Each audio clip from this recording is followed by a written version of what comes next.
오늘 맥주 감사주일 밤 모퉁이 하나님이라는 제목으로 하나님 말씀 나누도록 하겠습니다. 한 해의 절반을 지나면서 첫 열매를 하나님께 드리는 날이죠. 그런데 오늘 저는 이 질문 하나로 설교를 시작하려고 합니다. 여러분, 추수의 기쁨은 어디서 오는 걸까요? 너무 쉬운 질문이죠. 농사가 잘 되면 좋죠. 그죠? 그리고 햇볕이 넉넉하고 태풍이 비껴가면 됩니다. 풍년이 기쁜 거죠. 그런데요, 이스라엘 당시 사람들의 세계로 들어가 보면 그들의 대답은 조금 다른 것 같습니다. 그들은 아마 이렇게 말할 거예요. 풍년만으로는 부족합니다. 자, 왜 그럴까? 사실 고대 이스라엘에서 추수 때는요, 사실 1년 중에 가장 위험한 계절이었어요. 생각해 보세요. 온 들판에 곡식이 익어 있습니다. 1년치 식량이 밭에 그대로 서 있는 겁니다. 그러면 누가 몰려옵니까? 약탈자들이 몰려옵니다. 힘들여 씨 뿌리지 않은 자들이 낫 대신 칼을 들고 남의 밭으로 지금 오는 겁니다. 사사기 6장에 보면요, 그 장면이 그대로 기록이 돼 있어요. 이스라엘이 씨를 뿌려 놓으면 미디안 사람들이요, 메뚜기 떼처럼 몰려와서 소산을 다 빼앗아 갔다고 했습니다. 그래서 사사 기드온은 어디서 밀을 타작하고 있었다고 했죠? 타작 마당이 아니라 포도주 틀 속에 숨어서 타작을 하고 있었어요. 걸릴까 봐. 땀 흘려서 농사를 다 지어 놓고도 그것을 빼앗길까 봐 숨어서 나다를 털고 있는 모습입니다. 여러분, 이게 무슨 뜻이에요? 추수의 기쁨은 풍년만으로 완성되지 않는다는 거예요. 평화가 있어야 완성된다는 겁니다. 아무리 곡식이 잘 익어도 그것을 빼앗아갈 적이 있으면 추수는 기쁨이 아니라요, 공포의 시기가 돼요. 이러다가 또 우리 집에 여자들 납치돼서 또 약탈자들에게서 또 빼앗기고 가족도 해체되고, 그러니까 그 시기가 오면요, 추수하는 그런 기쁨도 있지만 동시에 더 큰 공포가 항상 마음에 불안이 있는 거예요. 그래서 성경은요, 가장 행복한 시대를 이렇게 묘사합니다. 솔로몬 시대에 대한 묘사인데요, 열왕기상 4장에 보면요, 이렇게 나와요. 유다와 이스라엘이 각기 포도나무 아래와 무화과 나무 아래에서 평안히 살았더라. 이 말씀은요, 솔로몬 시대가 얼마나 평화로운 시대였는지를 묘사해 주는 문구예요. 자기 포도나무 아래에 앉아 있다는 거. 이게 별것 아닌 것 같지요? 근데 하나도 아니에요, 이게. 사실은 어마어마한 은혜의 말입니다. 내가 심은 나무의 열매를 내가 빼앗기지 않고 내 식구와 온전히 그것을 먹고 즐길 수 있다는 거. 그것은 전쟁이 없다는 뜻이에요. 약탈이 없다는 뜻입니다. 내 이웃이 내 적이 아니라는 말이에요. 그러니까 맥주절에 이스라엘이 하나님께 드린 감사는 단지 먹을 것 주셔서 감사합니다가 아니었습니다. 그 감사의 밑바닥에는 이 고백이 깔려 있는 거예요. 하나님, 올해도 이 땅에 평화를 주셔서 감사합니다. 빼앗기지 않게 하셔서 감사합니다. 이 기쁨을 온전히 누리게 하시니 감사합니다. 바로 그 메시지인 겁니다. 여러분, 추수의 감사는 사실은 평화에 대한 감사이기도 한 거예요. 자, 그러면 이 질문을 우리에게 오늘날로 한번 돌려보십시다. 여러분, 우리 시대에는 약탈자가 사라졌습니까? 미디안 군대 없어요. 낫과 칼을 든 도적대가 논밭으로 쳐들어오지도 않습니다. 그런데 저는 요즘 뉴스를 보면서 자꾸 이런 생각이 들어요. 약탈자는 사라진 게 아니라 모습을 바꾼 것이 아닐까. 지금 세계를 한번 보세요. 나라들이 점점 자기 나라만 생각합니다. 담을 쌓고 관세를 올리고 서로를 적으로 규정해요. 지구 곳곳에서 전쟁 소식이 그치지가 않습니다. 제가 대학 다니던 20여 년 전에는 앞으로 세상이 더 열리고 연결될 것이라고 이야기를 했거든요. 그런데 지금 세상은요, 더 거꾸로 가는 것 같아요. 점점 닫히고 점점 갈라지고 있습니다. 우리나라 안은 어떠지요? 세대가 갈라져 있죠. 어른 세대와 젊은 세대가 서로를 이해를 하지 못합니다.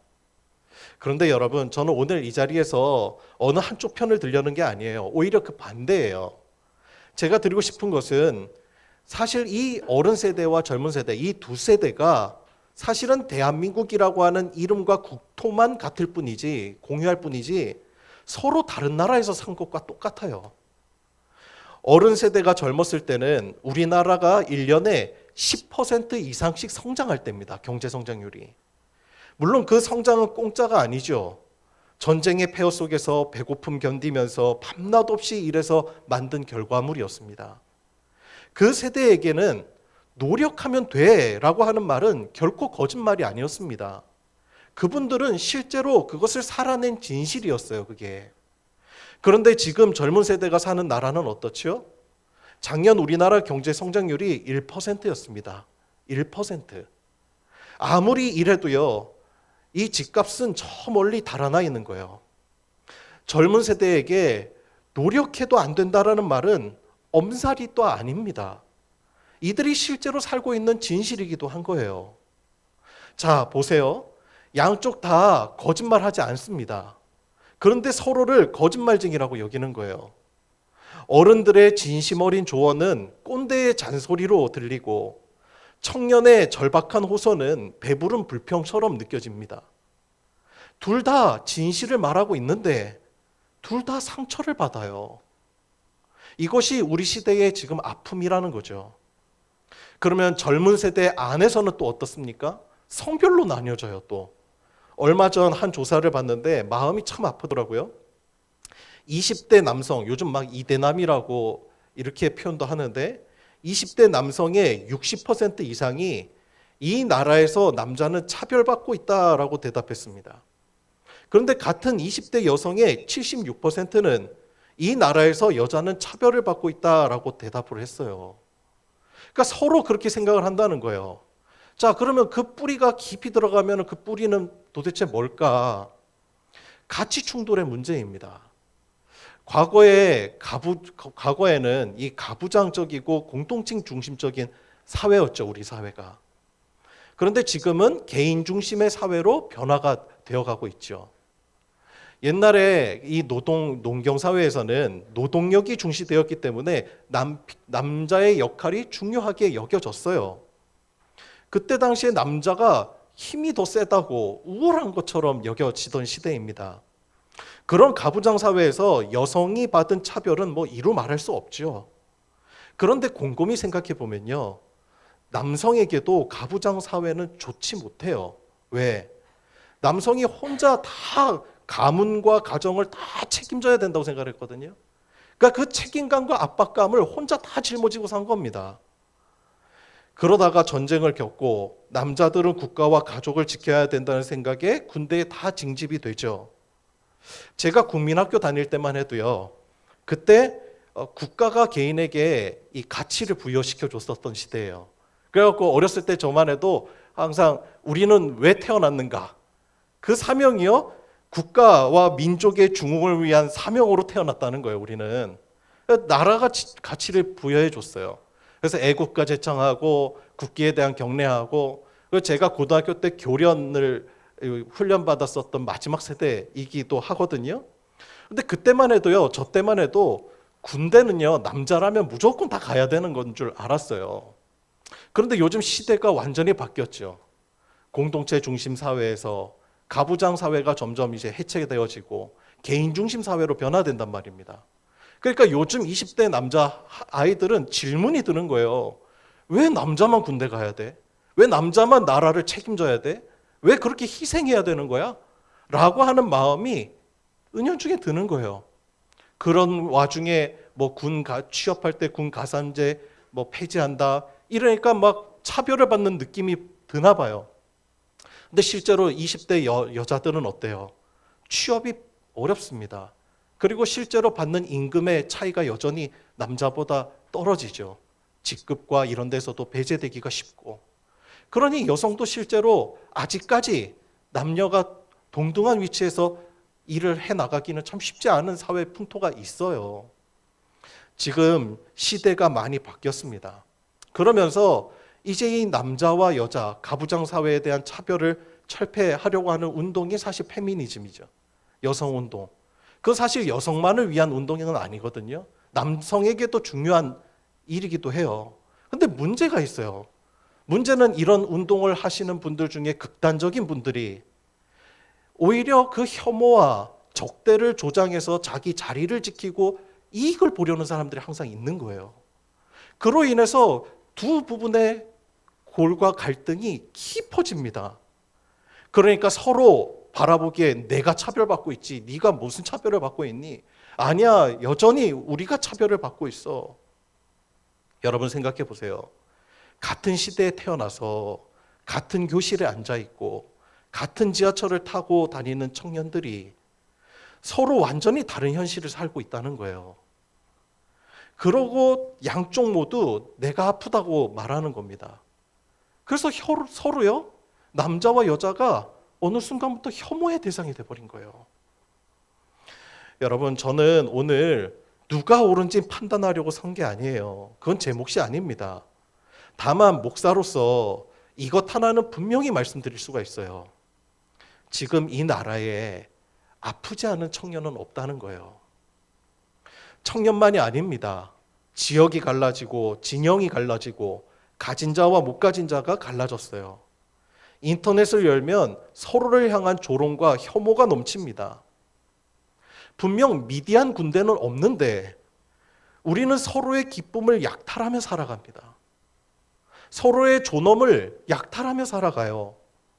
풍년이 들어도 기쁘지 않는 이유, 그렇게 애써 벌어도 마음이 가난한 이유가 바로 여기 있는지도 몰라요. 평화가 깨어진 시대에는요, 추수를 해도 하나도 기쁨이 없어요. 그런데 여러분, 그 사탄이라고 하는 말 아시죠? 사탄이라고 하는 그 표현에 대해서 여러 차례 설명을 드린 적도 있는데, 우리는 이 말을 들으면요, 흔히 뿔 달린 어떤 마귀, 그런 형상을 떠올립니다.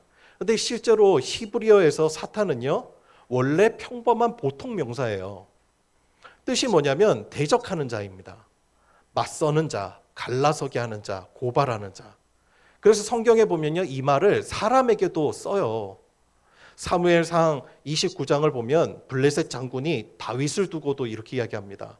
저 사람이 전쟁 중에 우리의 사탄이 되면 어떻게 되냐. 그러니까 적이 되면 어떻게 되냐는 거죠.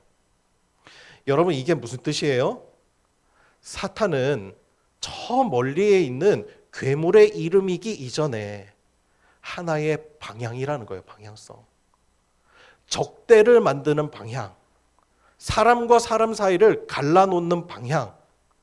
미워하게 만들고 의심하게 만들고 서로를 적으로 여기게 만드는 그 방향. 그 방향으로 움직이는 모든 것이 다 사탄의 일을 하는 거라는 거예요. 자, 그렇다면 반대의 일도 있겠죠. 반대의 일은 뭐예요?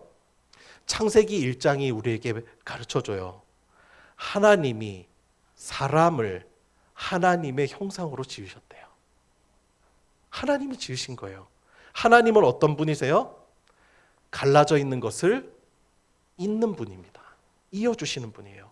원수된 것을 화목하게 하시는 분이세요. 흩어진 것을 모으시는 분이세요. 그러니까 이렇게 말할 수가 있는 거예요. 적대를 심는 사람은 그가 누구든 사탄을 닮아가는 거예요. 그리고 반대로 환대를 심는 사람은 그가 누구든 하나님의 형상을 드러내고 있는 것입니다. 교회에 다니느냐 안 다니느냐보다 먼저 우리의 삶의 방향이 어느 쪽을 지향하고 있느냐, 성경은 그걸 우리에게 묻고 있는 거예요. 이 눈으로 오늘 본문을 다시 한번 볼게요. 자, 레위기 23장은 맥추절이죠. 그러니까 77절 규례를 지금 말씀하고 있는 장이에요. 어떤 제사를 드려라, 어떤 떡을 구워라, 자세한 규정이 쭉 나옵니다. 그런데 그 규례의 맨 마지막에 하나님이 이상한 말씀 하나를 붙여놓으세요. 그게 오늘 본문 22절이죠. 우리 다 같이 한 목소리로 한번 봉독해 볼까요? 22절입니다. 시작. 너희가 너희 퉁이까지 다 떨어진 것을 줍지 말고 가난한 거류민을 위하여 남겨두라. 아멘. 아멘. 아멘. 여러분, 이게 좀 이상하지 않아요? 감사절 규례를 쭉 말씀하시다가 갑자기 왜 이 추수 방법이 나올까? 반 모퉁이는 베이지 말라. 떨어진 이삭은 줍지 말라. 가난한 사람과 나그네를 위해 남겨두어라. 그런데 저는 이 한 절이야말로 하나님이 생각하시는 감사가 무엇인지 보여주는 열쇠라고 저는 생각을 해요. 여러분, 지금부터 집중해서 한번 들어보세요. 지금 요 한 구절이 중요합니다. 잘 들어보세요. 하나님은요, 감사를 창고에서 찾지 않으십니다. 네 창고가 얼마나 찼느냐, 그만큼 감사해라, 그렇게 말씀하지 않으십니다. 하나님은요, 감사를 밭 모퉁이에서 확인하십니다. 네가 얼마나 남겨두었느냐, 내 풍요의 가장자리에 다른 사람이 들어올 자리가 있느냐, 주님이 그걸 보신다는 거예요. 여러분, 오늘 설교 다 잊어버려도 괜찮아요? 이 한 문장만이라도 여러분 가져가셨으면 좋겠어요. 그게 뭐냐? 하나님은 추수의 감사를 창고에서 받으시지 않고 밭 모퉁이에서 받으신다는 사실입니다. 왜 그렇습니까? 아까 말씀드린 그대로예요. 추수의 기쁨은 평화에서 오는데, 평화는 내 곳간, 내 계좌 채운다고 오는 게 아니라 이웃과의 관계에서 오기 때문에 그래요. 밭 모퉁이를 남겨두는 사람은 결코 이웃을 적으로 만들지 않습니다. 가난한 사람이 그 밭에서 원수가 아니라 손님이 되는 거예요. 약탈할 필요가 없는 겁니다. 왜? 이미 환대를 받고 있으니까요. 실제로 그런 일이 있었죠. 룻기를 보세요. 모압 여인 룻이 아무 연고도 없는 이방 그 여인이 보리 추수하는 밭에 들어가서 이삭을 줍습니다. 바로 이 밭 모퉁이 법 때문에 그래요. 그런데 그 밭의 주인인 이 보아스가 룻을 어떻게 대하죠? 내쫓지 않습니다. 오히려 이렇게 말해요. 여기서 주어라. 또 목이 마르면 우리의 물을 마셔라. 그리고 심지어 일꾼들에게 몰래 가서 이렇게 명령합니다. 일부러 곡식을 조금씩 흘려놓아라. 여러분, 그 보리밭에서 무슨 일이 일어났습니까? 약탈이 일어날 수 있었던 그 추수의 들판에서 환대가 일어난 거예요. 그리고 그 환대의 밭에서 룻과 보아스가 만났고, 그 후손에서 다윗이 나왔고, 그 다윗의 계보에서 누가 오십니까? 예수 그리스도가 오신 거예요. 여러분, 반 모퉁이 하나를 남겨둔 그 자리에서 인류의 구원이 시작됐다는 거예요. 하나님의 역사는 바로 그렇게 시작이 됩니다. 거창한 데서 시작되지 않아요. 남겨둔 모퉁이에서, 흘려놓은 이삭에서, 그 작은 환대에서 일어나기 시작해요. 그렇다면 우리가 오늘 질문해 봐야 될 것 같아요. 오늘 우리에게 밭 모퉁이는 무엇일까 하는 거죠. 우리는 대부분 밭이 없죠. 그러나 우리 모두에게는 삶의 모퉁이가 있습니다. 내 시간의 모퉁이, 내 돈의 모퉁이, 내 마음의 모퉁이. 그 모퉁이를 남겨두는 사람들이 지금도 이 갈라진 세상 곳곳에 있습니다. 전주에 얼굴 없는 천사라고 불리는 분이 계세요. 25년이 넘도록 해마다 연말이 되면 어느 주민센터 근처에 남몰래 큰 성금을 놓고 사라지신대요. 이름도 모릅니다. 얼굴도 몰라요. 그분은 아무 칭찬도 받지 않으십니다. 그런데 그 동네 사람들은 해마다 겨울이 되면 이렇게 말한다고 해요. 올해도 오시겠지? 그 한 사람의 남겨둠이 한 도시의 겨울을 따뜻하게 데우고 있는 거예요. 어느 국밥집에서는 이런 손님들이 있어요. 자기 밥값을 내면서 몇 그릇 값을 더 내고 갑니다. 그러면서 나중에 형편 어려운 분 오시면 눈치 보지 않고 드시게 해주세요. 이것을 요즘 선결제라고도 하죠. 여러분, 저는 이 선결제가 바로 현대판 밥모퉁이라고 생각해요. 3,000년 전에 밭 가장자리에 보리를 남겼다면 오늘은 국밥집 계산대에다가 한 그릇을 남기기도 하는 거예요. 또 보이스피싱에 속아서 전 재산을 붙이러 가던 어르신을 낌새를 알아챈 그 택시기사가, 또는 은행 창구에 직원이 붙들어 막아낸 그 이야기, 몸이 불편해서 파란불 안에 길을 다 건너지 못하는 분 곁에서 끝까지 함께 길을 걸어준 사람들, 길을 잃고 울고 있는 여자의 곁에 쪼그려 앉아서 부모가 올 때까지 함께 기다려준 사람들. 제가 최근에 어느 짧은 영상 하나를 보았거든요. 큰 수술을 받고 오랫동안 학교를 나오지 못하던 친구가 있어요. 그 친구가 마침내 등교하던 날에 반 아이들이 교실을 다 꾸며놓고 기다렸다가 문이 열리는 순간 함성을 지르면서 맞아주는 거예요. 그 친구는 문 앞에서 그냥 그만 울어버렸어요. 병이 그 아이의 몸을 힘들게 했지만 친구들의 환대가 그 아이의 마음을 살린 거예요. 암 투병하고 있는 선생님 위해서 아이들이 몰래 합창 연습을 하는 모습도 보았습니다. 그리고 음악 시간에 선생님 앞에서 아이들이 노래를 불러요. 가사를 보니까 혼자라고 생각하지 마세요. 우리가 언제나 당신 곁에 힘들 때 함께 할게요. 함께 있을게요. 그런 가사예요. 여러분, 아이들의 노래가 병을 고치지는 못합니다. 그러나 그 노래를 들으면서 펑펑 우는 선생님의 얼굴에서 우리는 알아요. 사람은 치료만으로 사는 게 아니라 환대로 산다는 거예요.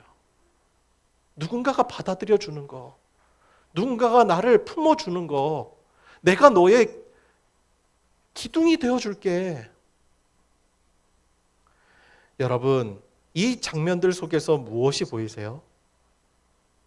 저는 하나님의 형상이 보이는 거예요. 교회 안에도 있고 교회 밖에도 있어요. 세상이 아무리 강팍해져도 사람 속에 심어 놓으신 하나님의 형상은 지워지지 않습니다.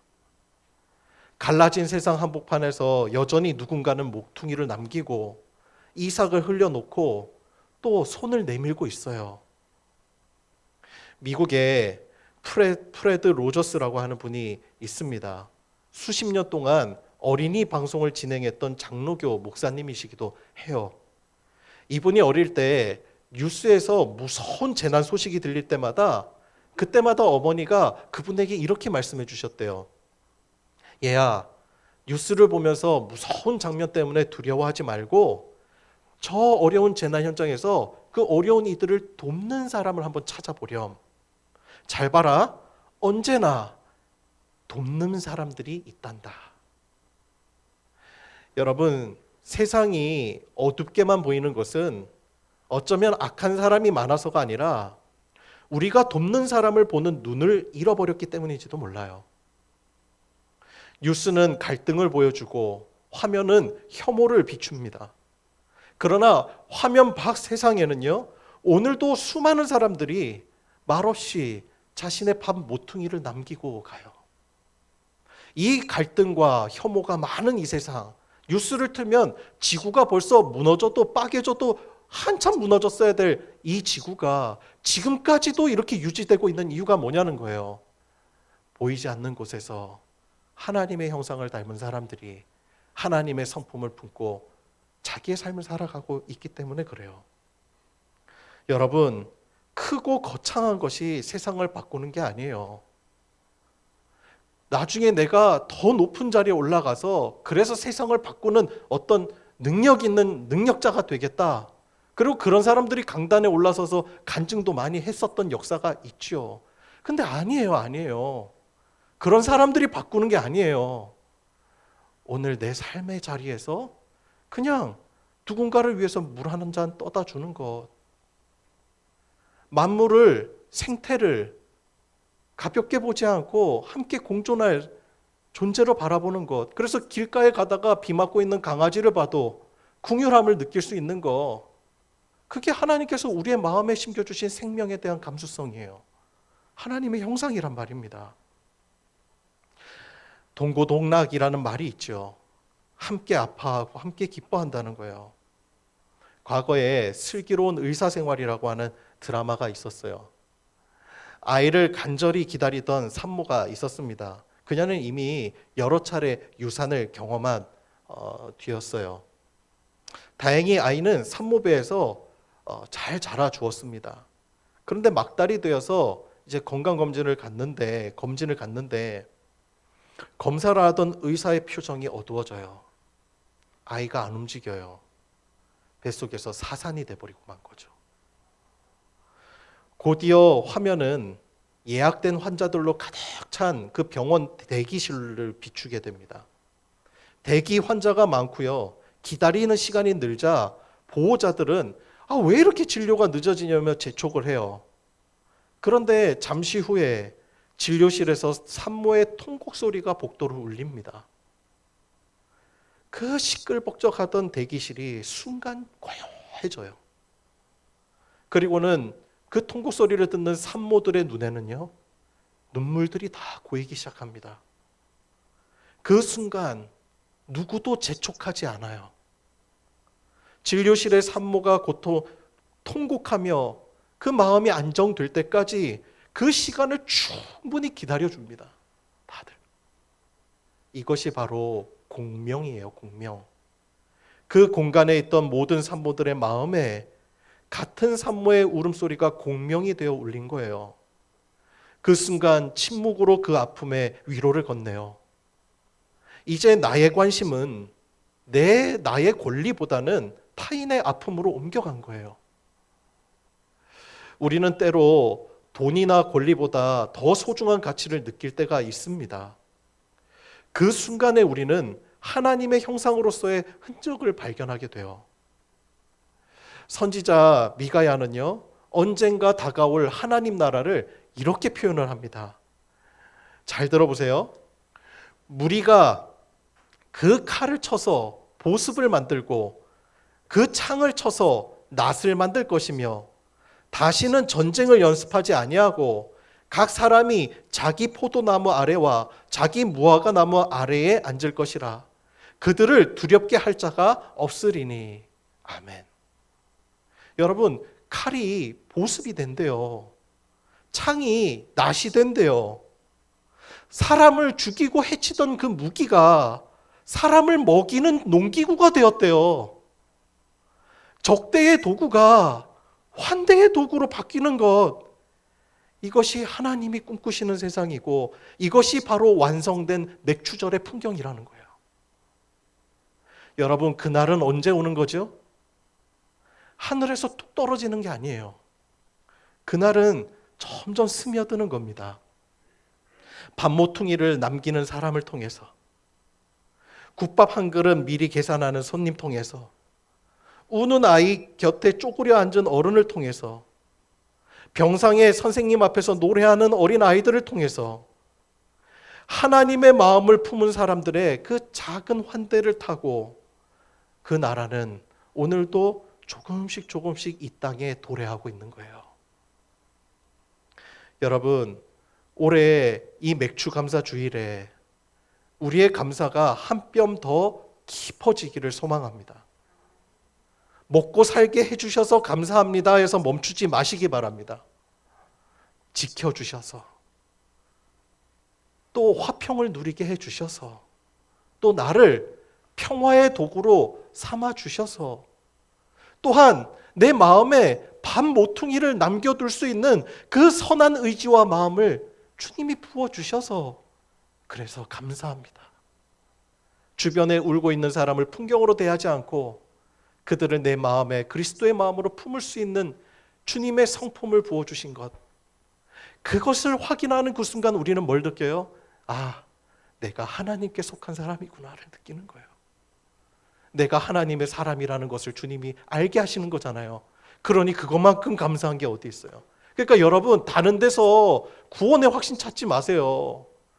맨날 구원의 확신이 있냐 없냐 이거 가지고 불안에 떨고 나는 구원 못 받았나 봐. 그러지 말고요. 하나님께서 나에게 남겨두신 그 선한 의지와 하나님께서 내 마음에 주신 그 마음들, 그 마음을 항상 전할 때마다 우리는 확인받게 되는 거예요. 내가 하나님 안에 속해 있다는 것을. 그럼 뭐가 걱정될 게 뭐가 있어요? 우리는 하나님 안에 이미 속한 자들입니다. 그리고 여러분, 우리가 그렇게 기도하며 나아갔으면 좋겠어요. 하나님, 저를 평화를 심는 사람으로 사용하여 주소서. 제가 밥 모퉁이 하나를 남기는 자가 되게 하여 주옵소서. 적대가 자라나는 이 시대에 환대를 심는 사람, 갈라진 세상에서 있는 사람, 그 사람이 하나님의 바로 형상입니다. 그리고 그런 사람들이 있는 한 저는 이 세상에는 여전히 반드시 희망이 있다고 저는 믿습니다. 기도하겠습니다.